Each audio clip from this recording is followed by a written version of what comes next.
Hello, welcome to my channel Paper Education and Admission Session Center. Kazi Nazrul ইউনিভার্সিটির যেভাবে তোমরা merit list check করবে সেটা তোমাদেরকে বোঝাচ্ছি। প্রথমে তোমরা কাজী নজরুল ইসলাম ইউনিভার্সিটি সার্চ করবে। সার্চ করার পর তোমরা নিচে স্ক্রল করবে, এডমিশন অপশনে আসবে। এডমিশন অপশনে আসার পর তোমরা এখানে ইউজি এডমিশন দেখবে 2024-25, সেখানে ক্লিক করবে। ক্লিক করার পর তোমাদের আগের যে নোটিশটা আছে সেখানে ক্লিক করবে। সেখানে ক্লিক করার পর ডাউনলোড করবে। ডাউনলোড করার পর তোমরা দেখতে পারবে নোটিশের নিচে তোমাদের একটা অপশন আছে, click following link form fill up application. সেই ফর্ম ফিল আপ লিঙ্কে ক্লিক করবে। ক্লিক করার পর তোমাদেরকে এরকম একটা অপশন নিয়ে আসবে, যেখানে তোমাদেরকে দেখাচ্ছে মেরিট লিস্ট। সেই মেরিট লিস্ট অপশনে ক্লিক করলে তোমরা এখানে দেখতে পারবে বিকম এলএলবি, বিএ এলএলবি এবং 3 ইয়ার এলএলবির প্রত্যেকটা এডমিশনের মেরিট লিস্ট আছে।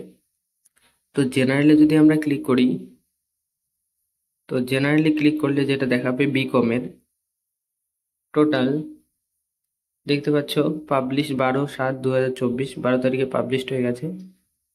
তো সেখানে টোটাল 48 জনের নাম আছে, 45 জনের নাম আছে। আমি রাত ইভিনিং এর মধ্যে তোমাদের সঙ্গে ডিসকাস করব যে পরবর্তী সেকেন্ড মেরিট লিস্টে কার কার নাম আসতে পারে। আপাতত তোমরা দেখে নাও কার কার নাম এসেছে এবং কিভাবে এডমিশন নিতে হবে সেটাও আমি ইভিনিং এ জানিয়ে দিব। দেখেছো বিকম এলএলবির এভাবে তোমরা পার্টিকুলার দেখে নেবে। আমি বিএ এলএলবি দেখিয়ে দিচ্ছি। প্রথমে বিএলএলবিরও সেম কতজন পেয়েছে, টোটাল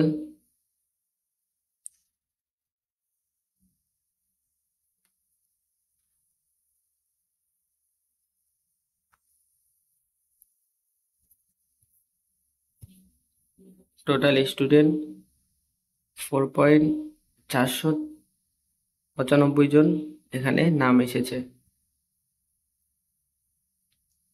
এই হচ্ছে তোমাদের ইনফরমেশন। তো আমি ইভিনিং এর মধ্যে তোমাদেরকে এই ভিডিওর কমপ্লিট ইনফরমেশন দেব। তোমরা আপাতত দেখে নাও কার কার নাম এসেছে। এডমিশনের বিষয়ে টেনশন নিও না, এডমিশন এখনো শুরু হয়নি।